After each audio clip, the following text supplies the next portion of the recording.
నిప్పులో ఒక షార్ట్ చేస్తున్నామండి పొలాచిలో. ఇట్లా ఎడ్జ్లో ఉన్నప్పుడు నేను పడేదాన్ని అండి లోయలో. అని ఇలా పట్టేసుకున్నారు నన్ను రవితేజ గారు. అసలు కొంచెం ఒక సెకండ్లో కింద లోయలో పడిపోయేదాన్ని.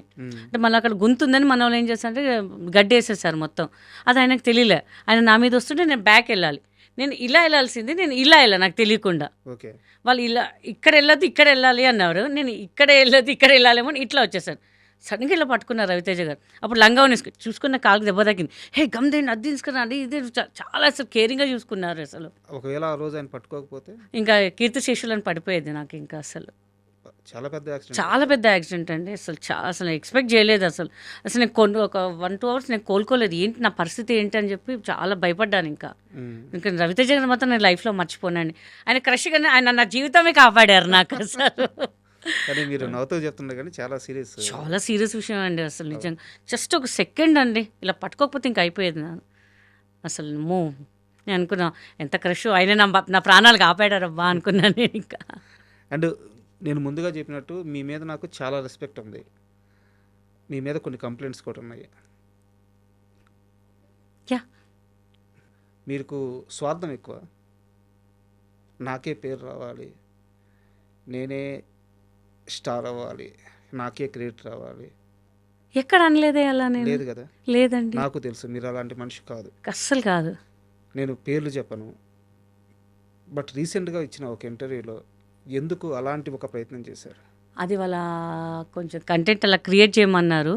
బట్ నాకు యాక్చువల్లీ అట్లా ఇష్టం లేకుండా, బట్ జనాలు ఏంటంటే అట్లాంటి కంటెంట్కే ఇష్టపడతారు. చూశాను కొన్ని వాళ్ళవి. సో అలా అని చెప్పాము.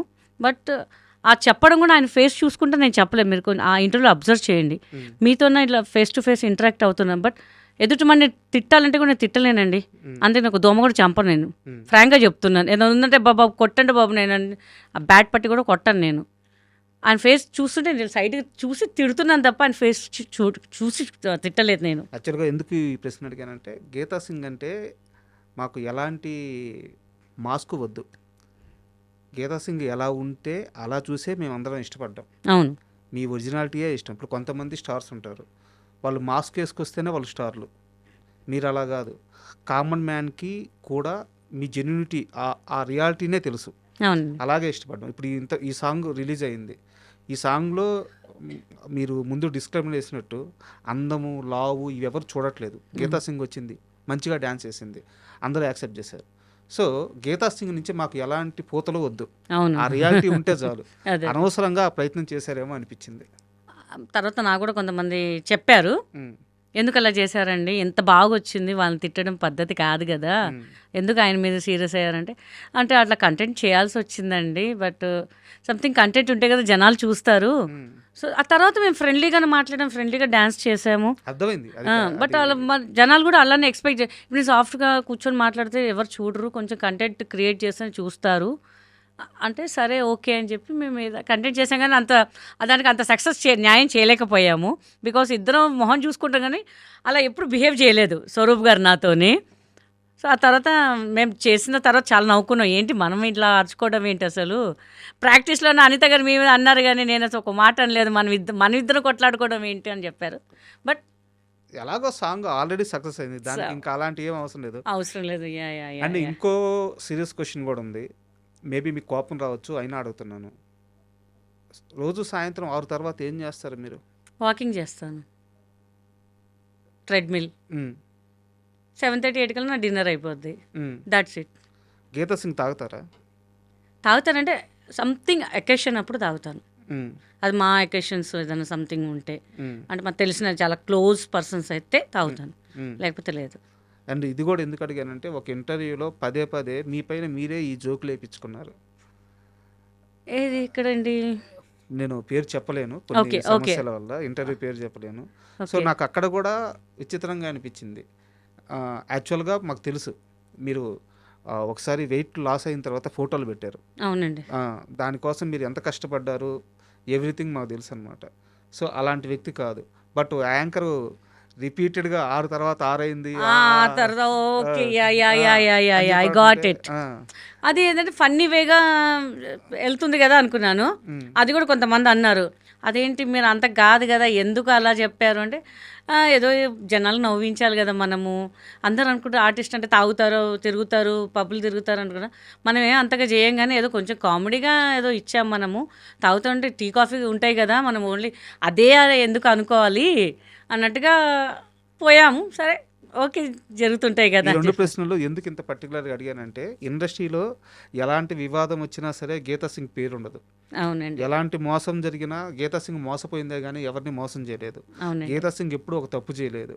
సో, అలాంటి గీతా సింగ్ మీద ఉన్న ఈ మచ్చ చెరిపేయాలన్న ఉద్దేశంతోనే నేను ఈ అయ్యో ప్రశ్న అయ్యో, నో అడిగాను. Problem. Exactly, thank you so much. And ఇండస్ట్రీలో ఇస్తానన్న డబ్బులు ఇవ్వడం 100లో ఒక 50% జరగద్ది. మీకు ఒక ₹1,00,000 రెమ్యునరేషన్ అని మాట్లాడుకుంటే, ఆ ₹1,00,000 ఇచ్చే నిర్మాతలు కానీ, ఇప్పించే దర్శకులు కానీ అతి తక్కువ మంది ఉంటారు. అవునండి, కితకితల సినిమా అయిపోయింది, సినిమా పెద్ద సక్సెస్ అయింది, మీకు రావాల్సిన రెమ్యునరేషన్ మీకు వచ్చేసింది. ఈవీవి సత్యనారాయణ గారు ఒకరోజు మిమ్మల్ని పిలిచి ఎక్స్ట్రాగా ₹2.5 లక్షల డబ్బులు చేతిలో పెట్టారు. నిజమేనా? 2.5 కాదండి, ఉమ్. ఒక 70 ఎంతో పెట్టారు. 70,000? 1,70,000. 1,70,000.